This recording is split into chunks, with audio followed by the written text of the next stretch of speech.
अस्य श्रीविष्णोर्दिव्यसहस्रनामस्तोत्रमहामन्त्रस्य श्रीवेदव्यासो भगवान् ऋषिः अनुष्टुप् छन्दः श्रीमहाविष्णुः परमात्मा श्रीमन्नारायणो देवता अमृतांसूद्भवो भानुरिति बीजम् देवकीनन्दनस्रष्टेति शक्तिः उद्भवः क्षोभणो देव इति परमो मन्त्रः शङ्खवृन्नन्दकी चक्रीति कीलकम् स्याङ्गधन्वा गदाधर इत्यस्त्रम्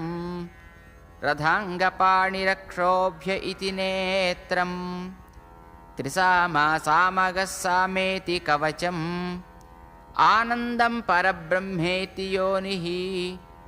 ऋतुः सुदर्शनः काल इति दिग्बन्धः श्रीविश्वरूप इति ध्यानम्